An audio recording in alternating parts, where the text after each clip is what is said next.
Bismillahirrahmanirrahim. Alhamdulillahi alamin.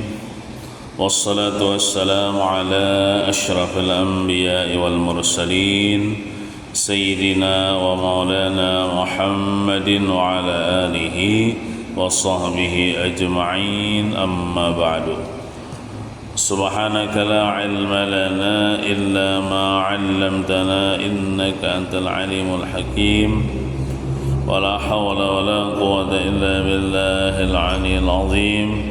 رب اشرح لي صدري ويسر لي أمري واحلل عقدة من لساني يفقهوا قولي. Marilah kita berniat i'tikaf. Bismillahirrahmanirrahim. Nawaitu an a'taqifa fi hadzal masjid sunnatan lillahi ta'ala. Bismillahirrahmanirrahim. Qala al-musannif rahimahullah ta'ala wa nafa'na bihi wa bi jami' ulumihi fid dharain amin. Hadis kedua berjudul larangan berputus asa. Kita dilarang berputus asa atas rahmat Allah Subhanahu wa ta'ala. Dilarang berputus asa daripada keampunan Allah Subhanahu wa ta'ala. Dan putus asa ada termasuk dosa besar. Dosa besar.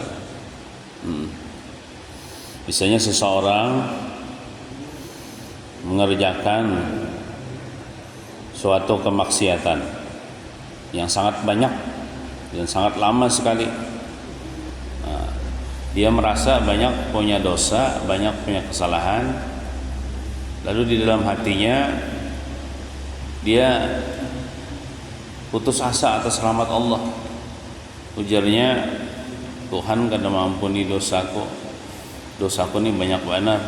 Pada mungkin juga Tuhan mengampuni dosaku. Nah, putus asanya itu lebih besar dosanya daripada kemaksiatan yang pernah ia lakukan beberapa puluh tahun yang silam.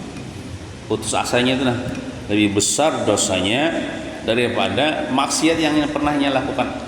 Nah, padahal Allah Ta'ala itu maha pengampun, maha pengasih penyayang. Tuhan pasti mengampuni asal kita mau mengakui kesalahan kita kepada Allah, minta ampun kepada Allah, Allah ampuni.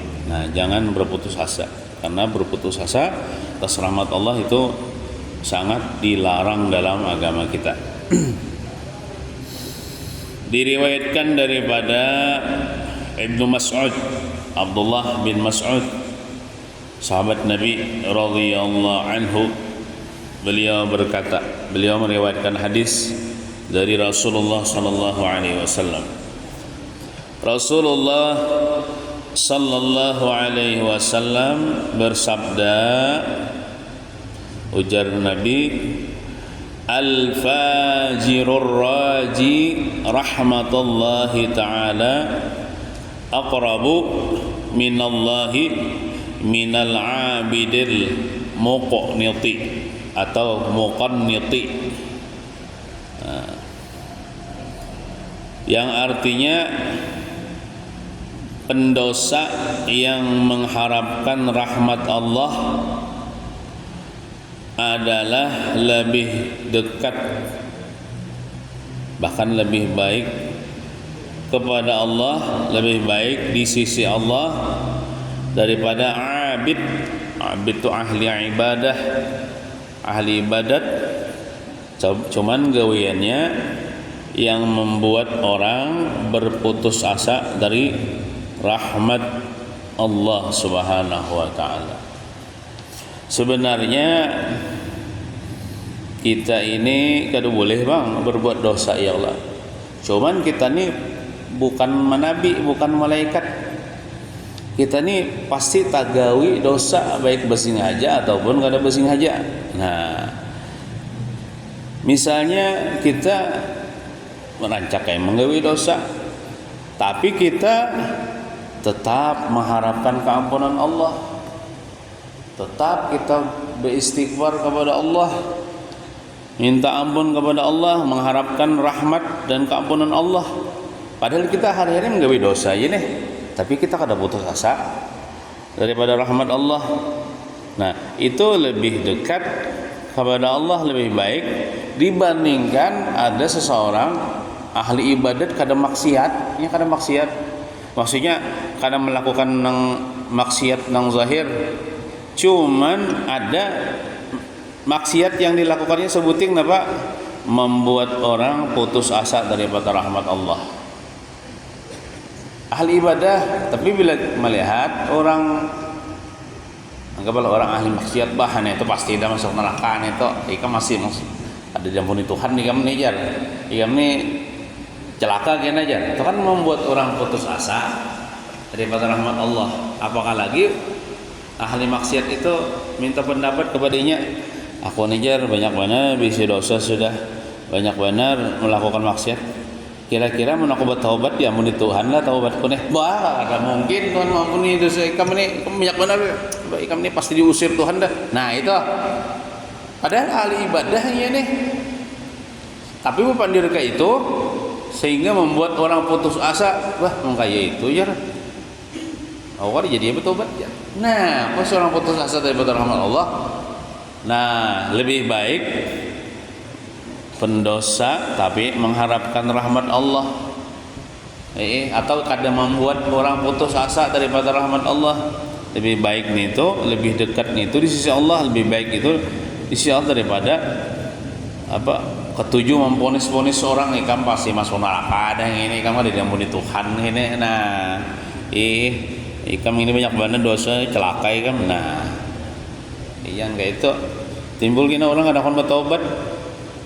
Nah, jadi seharusnya bila ahli-ahli maksiat itu kita bawainya supaya bertobat. Kita padahkan Tuhan itu Maha Pengampun, Maha Pengasih, Maha Penyayang. Tuhan merindukan taubat ikam. Tuhan pasti mengampuni ikam, asal ikam hakun bertobat seharusnya kayak itu ya Allah. Nah, jadi kita dalam hadis ini melajari kepada kita yang penting jangan diomong kita jadi pendosa. Nah ya Pak, kita nih sebisanya meninggalkan dosa gitu nah. Ya Allah. Seandainya kita menggawe dosa yo cepat-cepat minta ampun kepada Allah. Dan kita jangan maulah orang putus asa daripada rahmat Allah Subhanahu wa taala. Karena itu dosa besar. Nah.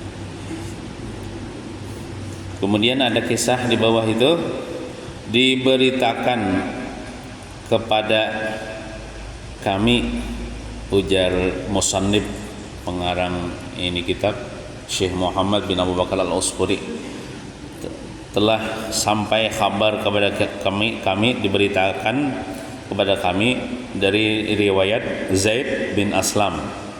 Zaid bin Aslam ini adalah seorang tabi'in, bukan sahabat Nabi, tabi'in. Tabi'in itu ialah orang yang hidup di zaman sahabat Nabi. Dia kada sempat ketemu Nabi Muhammad. Nabi Muhammad sudah wafat, dia lahir, dia berguru dengan sahabat Nabi, di antaranya berguru dengan Sayyidina Umar bin Khattab. Zaid bin Aslam ini, Zaid anak Aslam. Aslam itu seorang budak yang dimerdekakan oleh Sayyidina Umar bin Khattab. Nah, lalu Zaid bin Aslam ini dekat dengan keluarga Sayyidina Umar. Banyak mendapatkan ilmu daripada Sayyidina Umar bin Khattab. Sehingga menjadi orang yang alim. Nah, bahwa ada seorang laki-laki ijar sidin bekisah nih. Artinya ini riwayat daripada Zaid bin Aslam. Zaid bin Aslam riwayat daripada Sayyidina Umar. Sayyidina Umar berkisah bahwa seorang laki-laki dari umat dahulu rajin beribadah kepada Allah Subhanahu wa taala. Namun ada nang sisi kada bagusnya apa? Memberatkan diri serta membuat orang-orang putus asa dari rahmat Allah Subhanahu wa taala. memberatkan diri itu bisa ini beribadah bilang berlimpatan ibarat kita. Kan kita beribadah sesanggup kita aja, jangan terlalu berlimpatan benar dah. Nah, lawan juga membuat orang-orang putus asa daripada rahmat Allah Subhanahu wa taala. Gawiannya nih ahli ibadah.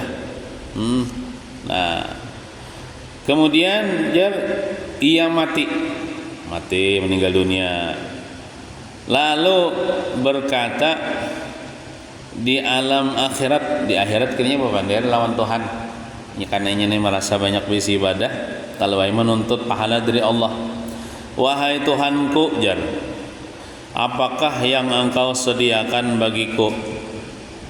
Artinya surga sudahkah siap besan ulun ibarat kita. Allah menjawab, api neraka ya Tuhan, tempat ikam api neraka, adanya nang surga bang. Tak kayu tainya nih. Orang itu berkata, wahai Tuhanku, manakah ibadah dan jerih payahku selama waktu di dunia? Mana pahalanya ulun beribadah jongkang ruat nang limpat batas tu ibadahnya, artinya cangkal mana beribadah mana. Nah, Allah menjawab, dulu engkau membuat orang-orang berputus asa dari rahmatku di dunia, maka sekarang, maksudnya di akhirat ini, aku akan membuatmu berputus asa dari rahmatku. Ikam kada dapat rahmatku hari ini. Nah, jadi bisa jadi dosa membuat orang putus asa dari rahmat Allah itu bisa menghilangkan pahala ibadah. Nah, terkenal dosa membuat orang putus asa daripada ibadah 60-an tahun itu. Akhirnya apa? Akhirnya ya masuk neraka. Nah, auzubillah summa auzubillahi min zalik. Jangan kita membuat orang putus asa daripada rahmat Allah. Apakah lagi kita nih sudah ada ahli ibadah, yalah, atau maksiat juga membuat orang putus asa pulang daripada rahmat Allah. Nama ginnya, sedangkan ahli ibadah aja bisa masuk neraka gara-gara membuat orang putus asa daripada rahmat Allah Subhanahu wa taala. Nah, Tuhan kadang memberi rahmat di akhirat. Nah, artinya menunggu Tuhan kadang memberi rahmat, Tuhan melaknat. Nauzubillah summa nauzubillahi min dzalik. Kemudian kisah yang berikutnya telah diriwayatkan hadis berarti dari Abu Hurairah, sahabat Nabi. Abu Hurairah pulang dari Nabi kita Muhammad sallallahu alaihi wasallam. Ujar Nabi Muhammad pakai kisah bahwa ada seorang laki-laki tidak pernah berbuat kebaikan sedikit pun, tidak pernah berbuat kebaikan kecuali ada sebuting kebaikannya apa? Mengesahkan Allah. Artinya orang ini bertauhid, orangnya beriman, iman aja sebuting, sisanya kada ada kebaikan apa-apa. Kita jangan jawaban kayak itu ya, kalau kita nih beriman, beramal soleh ya, kalau iman itu bisa berkurang bisa bertambah. Berkurang ketika kita melakukan maksiat, rancangan maksiat maksimal, kalau buat tipis-tipis hilang. Iman itu bisa bertambah apabila kita mengerjakan taat harus bertambah banyak iman itu. Nah, kita dituntut untuk memperkuat iman supaya iman bertambah terus. Nah, ketika menjelang mati, hendak meninggal dunia, ia berkata kepada keluarganya. Nabi ini mengisahkan nang di zaman dahulu bisa juga. Di zaman yang dahulu, umat-umat yang dahulu bisa jualan. Lalu si fulan ini merasa ini kada ada bisi apa-apa nang dibawa ke akhirat, dibawa ke kubur nih. Setakutan nih lawan Tuhan nih. Setakutan mana lawan Tuhan. Nah, ketika menjelang mati ia berkata kepada keluarganya, jika aku mati, inalah bakarlah aku dengan api. Jasadku tuh nah bakar dengan api sampai menjadi abu. Kemudian buanglah abunya ke laut. Nang kayak bubahan nang agama Hindu kata. Cuman ini lain agama ini orangnya bertauhid kepada Allah. Cuman saking takutannya lawan Tuhan, takutan kalau batang tubuhnya ini disiksa, dikubur, disiksa. Jadi hendak dihilangkannya berdulu di dunia. Kan menurut akalnya toh, tapi ini kada dituruti nih. Kada dituruti nih, aduh boleh. Misalnya jangan bila aku kena bakar itu boleh membakar jasad orang Islam. Kita kubur kan. Ini bisa juga nih kisah orang Bahari Bandar sebelum Nabi Muhammad SAW. Karena dalam hatinya tuh takut kalau aku nih batang tubuhku ini disiksa Tuhan jadi bahan bakar api neraka, lebih baik dihancurkan dahulu di dunia, dibuang ibaratnya abunya ke laut, kada jadi apa-apa supaya ada padahal ada bertanggung jawaban di akhirat ya Allah. Nah, sudah mereka keluarganya nih melaksanakan wasiatnya pas meninggal dunia, desa bujo dibakarnya oleh keluarganya jadi abu dibuang ke laut. Nah, kemudian pas di akhirat kisahnya, di akhirat kena ia ditanya oleh Allah Subhanahu wa taala. Ditanya Tuhan, apakah yang menyebabkan engkau melakukan hal itu? Kenapa? Jadi ikam menyuruh kalau ikam membakar jasad ikam sampai hancur sampai jadi abu dibuang ke laut. Apa alasannya? Lalu ia menjawab, orang itu menjawab, aku takut kepadamu ya Allah. Ulun takutan lawan pian, ulun supan ketemu lawan pian ya Allah. Karena ulun kada bisa apa-apa. Supan ulun, takutan ulun. Makanya ulun ni kadang ketemu pian, supan takutan supaya jangan ketemu kada ketemu pian supaya kadida lagi diri ulun gitu. Nah, padahal ya Allah bisa ini buktinya ketemu Tuhan ni tahu ni Tuhan nih. Saya itu tamu yun Tuhan. Cuman kayak itu jawabannya, aku takut kepadamu. Maka sebabnya nang kayak itu nah takut lawan Tuhan tuh nah. Ya Tuhan kayak itu aku. Maka Allah mengampuninya. Ampuni ikam gitu Tuhan. Padahal rasa takut kepada Allah Taala tuh, takut ketemu lawan Tuhan. Supan lawan Tuhan gini di akhirat. Namun kita kan amun takutan ketemu lawan Tuhan gini apa jangan berdosa besar atau amun supan solusinya jangan kayak inilah, jangan dibakar, solusinya bertobat, minta ampun lawan Tuhan, jangan putus asa daripada rahmat Allah. Itu caranya, cara kita nih, jangan nang kita ambil apa hikmahnya itu deh, kita nih bila seandainya banyak dosa ya Allah bilang kadeda nang apa-apa nang diandalkan nih, cuman ada iman bang ya Allah, bertobat ya lawan Tuhan. Minta ampun ya Tuhan Maha Pengampun. Jangan putus asa daripada rahmat Allah, daripada keampunan Allah Subhanahu wa taala. Nah, padahal ia tidak pernah berbuat kebaikan sedikit pun selain mengesahkan Allah atau bertauhid kepada Allahnya, tapi ia masih ada iman ya kelak. Masih ada iman. Orang yang ada iman itu tidak kekal di neraka. Tidak akan kekal di neraka. Cuman itu tadi jangan dituruti tadi, cuman kita ambil pelajaran aja. Apa pelajarannya apa? Bila kita banyak bisi dosa, minta ampun Tuhan, jangan putus asa.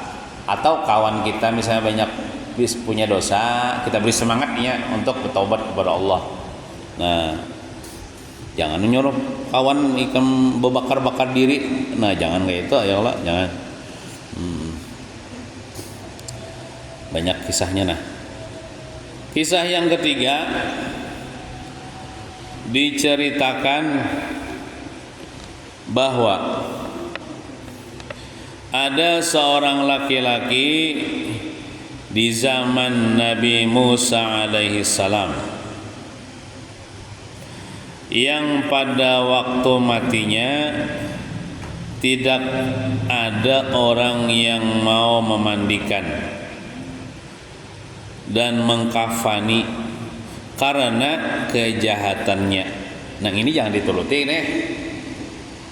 Jangan dituruti artinya pelajarannya apa? Bila ada orang meninggal dunia walaupun inya jahat tapi inya masih Islam, tetap baik kita mandikan, kita kafani, kita sholati. Ya lah.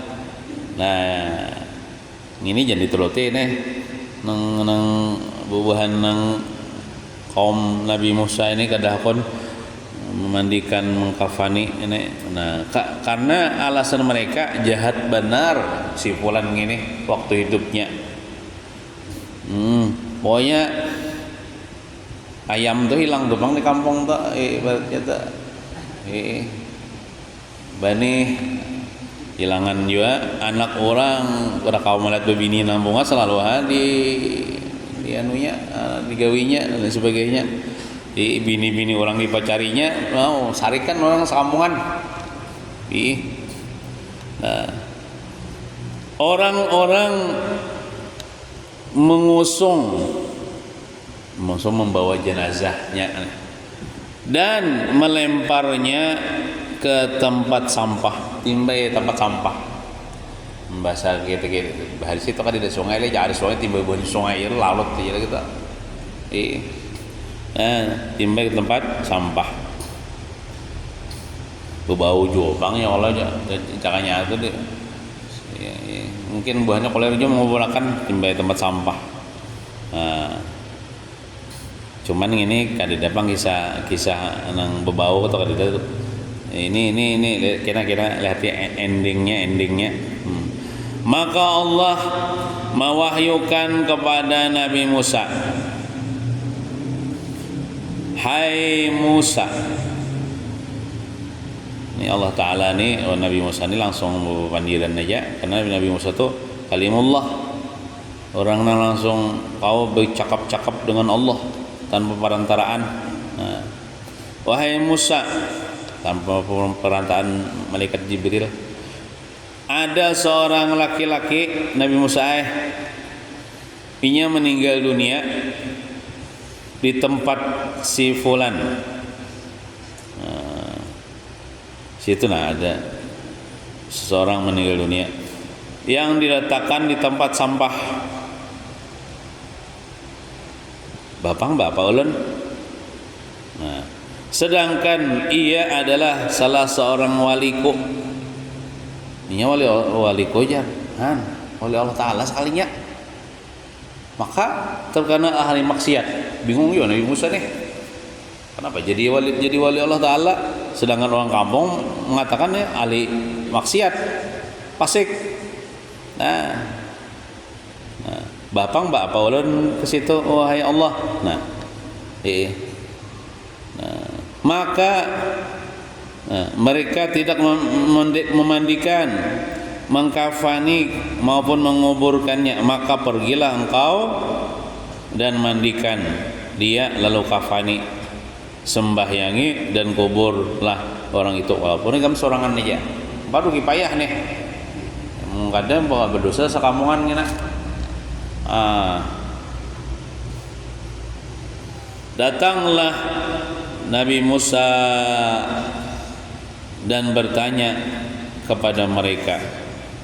Datang ke kampung situ yang dimaksud Tuhan, dan bertanya kepada mereka ahli kampung situ tentang mayat itu. Adakah sini aja orang meninggal dunia, ajar Nabi Musa? Ada ya banyak. Orang-orang berkata kepadanya, kepada Nabi Musa, orang itu mati dalam sifat begini dan begini. Ini ahli maksiat, orang jahat, mati. Dan ia seorang yang banyak berbuat kejahatan. Nabi Musa berkata, di mana tempatnya, di mana bubahan nikah membuang, tempat bubahan nikah membuang jasadnya di mana? Nah, Allah telah mewahyukan kepadaku untuk kepentingan orang itu. Tuhan menyuruh aku mengurus jenazahnya, memandikan, mengkafani, mensolatkan, menguburkan. Nah, Nabi Musa berkata pula, tunjukkan kepadaku tempatnya. Orang-orang itu pergi bersama Nabi Musa. Mendengar kisah Nabi Musa nih, Tuhan menyuruh memandikan, lalu tolak ke tempat itu bersama Nabi Musa menunjukkan. Nah, ketika Nabi Musa melihat mayit tergeletak di tempat sampah dan ia telah diberitahu orang-orang tentang kejelekan perbuatan-perbuatannya, orang kampung ini kan udah berusaha bujur aja. Ini bilang limpat batas benar. Maka Nabi Musa berkata kepada Tuhan,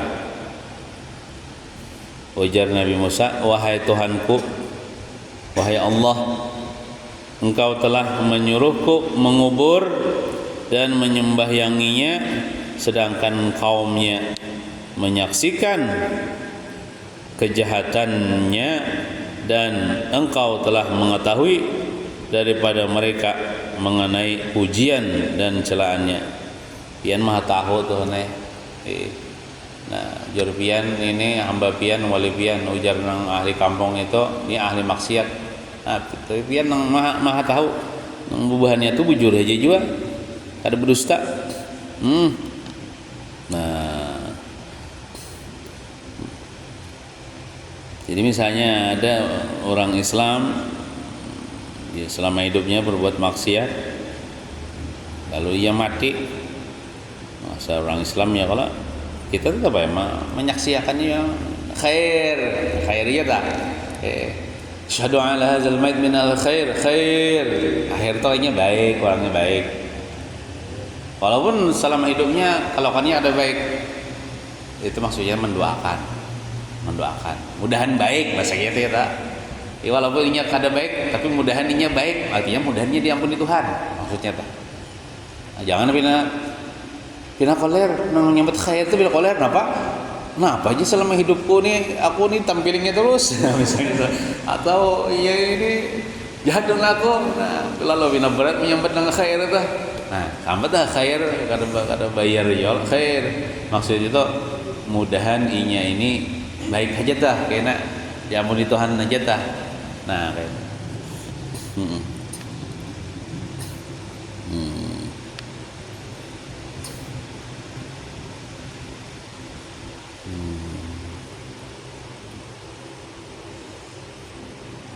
Maka Allah mewahyukan kepada Nabi Musa, hai Musa, benarlah kaumnya mengenai apa yang mereka katakan tentang keburukan perbuatan-perbuatannya.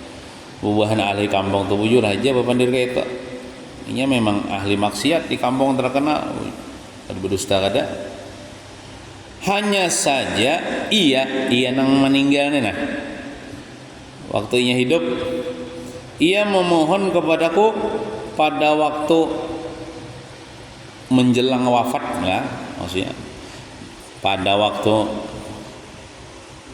wafat pada kau lagi memohon, maksudnya pada waktu menjelang wafat hendak meninggal ini nih, memohon kepadaku, meminta kepadaku dengan 3 hal yang apabila makhlukku yang berdosa memohon kepadaku dengan perantaraan ketiga hal itu, niscaya kuberikan kepadanya apa yang dimohon itu.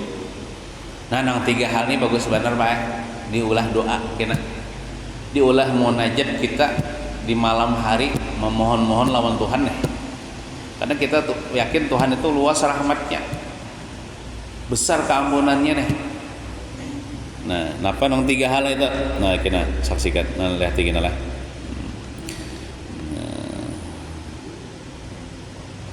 niscaya kuberikan kepadanya apa yang dimohon itu. Bagaimana aku tidak kasihan kepadanya, ajar Tuhannya, ketika ia memohon, sedangkan aku adalah yang maha penyayang di antara para penyayang. Aku ni je Tuhan Arhamur Rahimin, orang yang paling penyayang di antara orang yang paling penyayang. Inya nih memohon-mohon meringis-ringis lawan aku nih. Aku kada purunan, kada memarasinya. Nah, aku nih maha pengasih maha penyayang. Kada mungkin aku kada mengasihi menyayangi orang yang minta belas kasihan lawan aku, meringis-ringis. Nah, lalu Nabi Musa berkata, ini Nabi Musa berpandiran lawan Tuhan ini setelah mayatnya dikuburkan kah atau belum kah, kada tahu lah. Nah, Nabi Musa berkata, wahai Tuhanku, apakah ketiga perkara itu? Allah Subhanahu wa taala menjawab, tatkala menjelang mati, hendak matinya, orang itu berkata, nah nih perkataan yang pertama apa? Wahai Tuhanku, Engkau mengetahui pada diriku bahwa aku melakukan maksiat, sedangkan hatiku Allahai tidak menyukainya. Nah, jadi kan pian tahu aja Tuhan ulun ini hari-hari berbuat maksiat aja. Di hati ulun gini, ulun sebenarnya kada ketujuan maksiat itu. Kada ketuju ulun melakukan maksiat itu bukan karena senang, ada, tapi karena mungkin kada tahan melawan hawa nafsu. Nih hati kecil kita, hati sanubari kita nih, pasti kita tuh menentang akan maksiat itu. Contoh lah, bila kita tuh menggawi dosa, pasti hati kita tuh bertagur, hati kita tuh pasti kada nyaman. Nah, pasti hati kita tuh bertagur sebenarnya, kada nyaman. Nah, pian tahu aja ulun melakukan maksiat, hati ulun sebenarnya kada ketuju lawan maksiat itu. Nah, tetapi dalam diriku terdapat 3 perkara hingga aku melakukan maksiat meski hatiku tidak menyukainya. Bagusnya tuh kayak itu. Nang kita nih bepandiran lawan Tuhan, ulun ya Allah selama ini melakukan maksiat bukan atas dasar suka, bukan senang kada. Karena ulun ini kada tahan, ulun ini lemah ya Allah. Lemah ulun ini daripada mengekang hawa nafsu ulun ini. Nah, pertama hawa nafsu ya Allah. Hawa nafsu ulun kada kawa malah menahani hawa nafsu. Kada kawa melihat binian bunga selalu nafsu ni hendak mencari manu dan sebagainya. Padahal hati kecil ulun ini bertagur, ini dosa, ini kada boleh, ini haram. Pian tahu ini tuh ya Allah. Hawa nafsu, teman yang buruk. Nah, ulun tak kawan nang orang nang katuju maksiat jo bang. Itu alasannya ulun tagawi maksiat itu. Nah, dan iblis nang terkutuk, iblis juga menggoda. Iblis juga menyuruh ulun menipu daya. Nah, ketiga perkara ini menjerumuskanku ke dalam maksiat ya Allah. Engkau tahu pada diriku apa yang kuucapkan, maka ujung-ujungnya apa? Ampunilah aku. Nah, ampuni ya ulun ya Allah. Nah, itu bagusnya nih kata-katanya tuh. Nah, kemudiannya tuh mudi kayak merayu Tuhan, itu namanya munajat nih. Munajat itu kan berduaan aja lawan Tuhan. Ibarat manusia itu 4 mata ya, berdua lawan Tuhan, berpandiran lawan Tuhan. Ulun selama ini misalnya sambil muhasabah menghitungi menghisap diri nih. bisukan tadi sambil mengatakan ulun jam ano tagawi ini ulun itu nafsu ya Tuhan, ulun pada hendak juga sebenarnya cuman kata tagawi karena nafsu, karena takawan ng orang kada bagus. Kemudian iblis pulang merayu-rayu ulun. Nah, itu nah ulun jam itu nah ulun menggawi maksiat jam itu nah. Ampuni ya ulun ya Allah. Nah, ampuni. Ngatakan pulang jam 10 ada pulang tagawi maksiat nih. Nah, anu apa misalnya nah ingatakan nang itu Tuhane ulun ampuni juga. Tuhan muhasabatun nafsi, introspeksi diri nih, mengatakan nang sedang siang-siang tadi. Nah, minta ampun ujung-ujungnya apa? Ampunilah aku. Nah, itu yang pertama bagus nih, baik diulah doa malam-malam waktu sahur, wabil ashari hum yastaghfirun, di waktu sahur minta ampun lawan Tuhan. Wa ma kana Allah mu'adzibuhum wa hum yastaghfirun, gitu ayatnya. Tuhan kadang mengazab suatu kaum selama mereka itu mau minta ampun. Tuhan kadang menurunkan bala di kampung selama di kampung itu ada orang nang minta ampun lawan Tuhan. Nah, kemudian kedua, orang itu berkata lagi lawan Tuhan nih, wahai Tuhanku, wahai Allah. Nah, kada amun kita aja tuh ya Allah, orang bepandir kayak itu nah ngaku-ngaku sambil meringis-ringis, memberi maras. Kita maras malah, apalagi Tuhan kepada hambanya nih. Bepandir kayak itu lawan Tuhan, maras Tuhan. Orang itu berkata lagi, wahai Tuhanku, sesungguhnya Engkau mengetahui bahwa aku melakukan maksiat dan aku bergaul dengan orang-orang yang suka berbuat maksiat. Karena maksiat bergaul dengan orang maksiat bang lalu tagawi maksiat aja. Nah, namun aku suka menemani orang-orang soleh. Nah, sisi baiknya nih. Tapi ulun katuju juga mengawani orang-orang yang soleh, dan lebih kusukai ulang orang saleh itu daripada orang-orang fasik. Hati ulun ini nah lebih condong kepada orang saleh daripada orang yang ahli maksiat. Walaupun ulun ini rancak bakawan orang maksiat, tapi ulun katujuan tuan guru misalnya. Ulun ini katujuan mabuk-mabukan, bukan katuju lah, tagawi mabuk-mabukan, tagawi manyawang hayam. Tapi bila ada misalnya habaib tuan guru, oh pendahulunya mendatangi, membantu. Nah, bila ada orang soleh, orang wali Allah Ta'ala atau acara haul kah, oh menurut bang sudah membantu. Nah,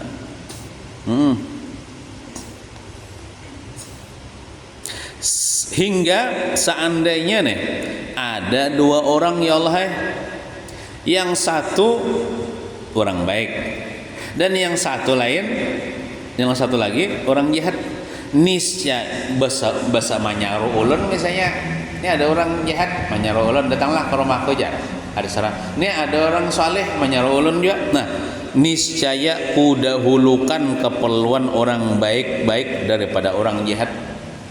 Niscaya ulun datangi orang baik aja, orang jahat ini ulun mau doakan.